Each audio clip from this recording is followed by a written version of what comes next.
আসসালামু আলাইকুম ভিউয়ার্স, কেমন আছেন সবাই? আশা করি ভালো আছেন। বিশেষ করে আমার প্রাণপ্রিয় ছাত্রছাত্রীবৃন্দ, সবার প্রতি আমার আদর ও শুভেচ্ছা ও ভালোবাসা নিয়ে আজকে শুরু করতে যাচ্ছি।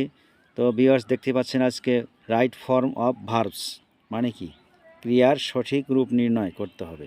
তো আজকের আলোচ্য বিষয় হলো ব্র্যাকেটে ভার্বের পাস্ট ফর্ম বসানোর নিয়ম। পাস্ট ফর্ম কোথায় কোথায় বসে আমরা দেখব। তো বন্ধুরা, আমরা কিন্তু ধারাবাহিকভাবে আলোচনা করতে যাচ্ছি। ইতিপূর্বে আপনারা দেখেছেন রাইট ফর্ম অফ ভার্বের কোথায় কোথায় ভার্বের প্রেজেন্ট ফর্ম বসে, পর্বে পর্বে পার্ট বাই পার্ট আমরা আলোচনা করেছি। তো সেই দিক থেকে সেই বিবেচনায় ফারুকস লার্নিং ইংলিশ এর পক্ষ থেকে সাদর সম্ভাষণ। এবার শুরু হলো ভার্বের পাস্ট ফর্ম কোথায় বসে তা নিয়ে আলোচনা হবে। তো বিশেষ করে জব সিকার যারা আছে, ছাত্রছাত্রী পরীক্ষার্থী, তাদের সৌজন্যে এটা লেখা। এই প্রচার এখন আর স্বপ্ন নয়, আমরা আশা নিয়ে এগোতে থাকব। তো বন্ধুরা, দেখতেই পাচ্ছি একটা প্রথম সূত্র। এটা কি হলো, আমরা কিন্তু এই কথাগুলো বারবার বলে থাকি। No sooner plus had plus subject plus past participle অর্থাৎ পিপি, ভার্বের 3 নাম্বার ফর্ম।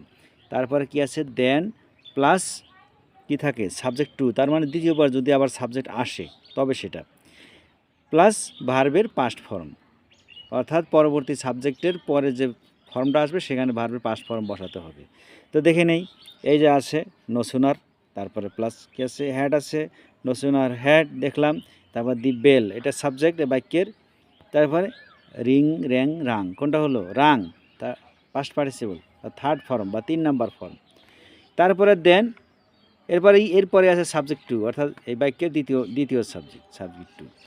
ওই তারপরে কি এন্টার, এটা পরবর্তী ভার্ব, এন্টার না হয়ে এন্টার্ড হবে, কিন্তু এই যে এখানে অ্যান্সার করা আছে এন্টার্ড দি ক্লাসরুম।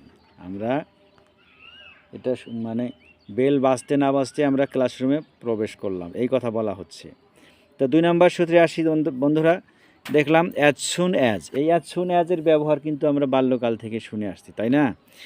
তো সেই ধারাবাহিকতা আমরা দেখি, অ্যাজ সুন অ্যাজের আলোচনা আজকে করব। অ্যাজ সুন অ্যাজ দ্বারা কোনো কমপ্লেক্স সেন্টেন্স গঠিত হলে, শুরু হলে তার উভয় ক্লোজটাই মানে দুই পাশের অংশই পাস্ট ইনডিফিনিট টেন্সে লিখতে হয় বা পাস্টে লিখতে হয়। বাস দেখলাম, যেমন অ্যাজ সুন অ্যাজ এক্সাম্পল আছে, as soon as I subject, think verb, এটা কি ভার্বের প্রেজেন্ট ফর্ম, থিঙ্ক হলো ভার্ব, তাহলে কি, তারপরে অ্যাবাউট হার, তার কথা ভাবা মাত্রই, শি কল মি, তাহলে কি এখানে থিঙ্কটা হবে থট, কল হবে কল্ড। এবার সেখানে অ্যান্সার করে দেওয়া আছে, এই যে থট, এবার সে কল্ড। বাহ, চমৎকারভাবে শিখে নিলাম। তাহলে অ্যাজ সুন অ্যাজ দ্বারা কি হলো, এখন এক নজরে দেখে নেই। অ্যাজ সুন অ্যাজ দ্বারা বাক্য যে বাক্য হয় উভয় ক্লোজেরই পাস্ট ফর্ম বা পাস্ট ইনডিফিনিট হয়। বাস এখানে দেখে নিলাম, জানা হয়ে গেল। তো বন্ধুরা, আজকের আলোচনার শেষ বিষয়, শেষ পর্ব। তো আমরা কিন্তু ধারাবাহিকভাবে মাত্র 3টি করে সূত্র আলোচনা করে যাচ্ছি। বন্ধুরা, যদি কেউ নতুন হয়ে থাকেন, সাবস্ক্রাইব করুন, পাশে থাকা বেল আইকন চেপে লাইক শেয়ার কমেন্ট করে আমাদের পাশে থাকুন।